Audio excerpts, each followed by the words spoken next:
RSS महासचिव दत्तात्रेय होसबोले और अब केंद्रीय मंत्री शिवराज सिंह चौहान के जो बयान आए हैं, जिसमें उन्होंने संविधान से की प्रस्तावना से सेक्युलर और सोशलिस्ट शब्द हटाने की मांग की है। मतलब समाजवादी और धर्मनिरपेक्ष शब्दों से इनको बड़ी चिढ़ है। लेकिन इससे एक बात पूरी तरह से प्रमाणित है कि अगर बीजेपी को 2024 के चुनाव में ज्यादा सीटें मिल गई होती तो अभी तक हमारा संविधान शर्तिया बदल चुका होता। लेकिन आज शायद यह मौका भी है कि हम 2 मिनट रुककर यह सोचें कि सेक्युलरिज्म और सोशलिज्म इतना जरूरी क्यों है, समाजवाद और धर्मनिरपेक्ष क्यों जरूरी है।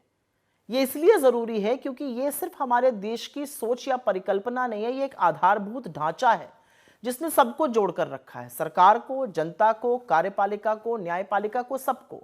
सोशलिज्म जब शब्द जोड़ा गया हमारी प्रस्तावना में, उसका क्या मतलब था? उसका मतलब था कि देश के हर वर्ग के पास समान अधिकार हो, समान हक हो, आगे बढ़ने के, पढ़ने लिखने के, कमाने खाने के, संपत्ति और समृद्धि में संतुलन बने रखने का मतलब सोशलिज्म है।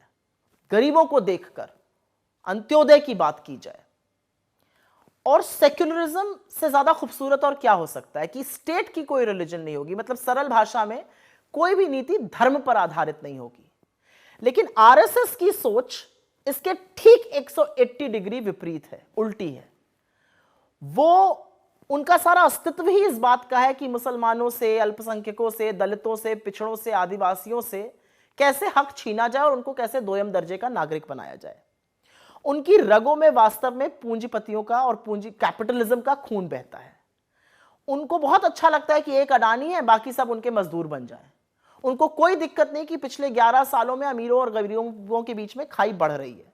उनको कोई दिक्कत नहीं है कि 1% लोग 50% संपत्ति के मालिक हैं। उनको इन सब चीजों से एक्चुअली कोई फर्क नहीं पड़ता है। और इसीलिए उनको यह भी फर्क नहीं पड़ता है कि नीति निर्माण 1-2 लोगों के लिए हो और बाकी 85 करोड़ लोग 5 किलो राशन की जद्दोजहद में लगे रहें।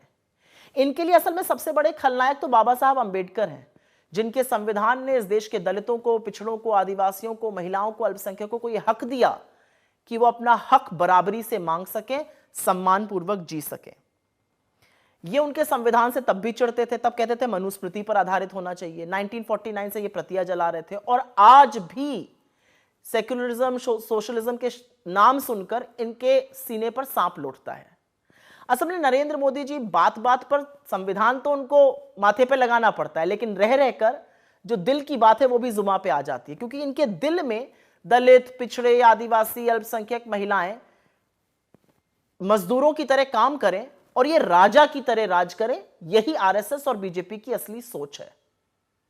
लेकिन एक बात याद रखिएगा, और मैं पुनः ये बात दोहराऊंगी कि अगर सीटें ज्यादा मिली होती तो संविधान अभी तक खत्म हो चुका होता, संविधान अभी तक बदल दिया गया होता। लेकिन एक सच और भी है कि जब तक राहुल गांधी कांग्रेस पार्टी है और जब तक ये सोच है इस देश में कि हम सब बराबर हैं, हम इस लड़ाई को लड़ते रहेंगे। सोशलिस्ट और सेक्युलरिस्ट संविधान से अलग नहीं हो पाएगा। इसके लिए हमें कोई भी कीमत चुकानी पड़े।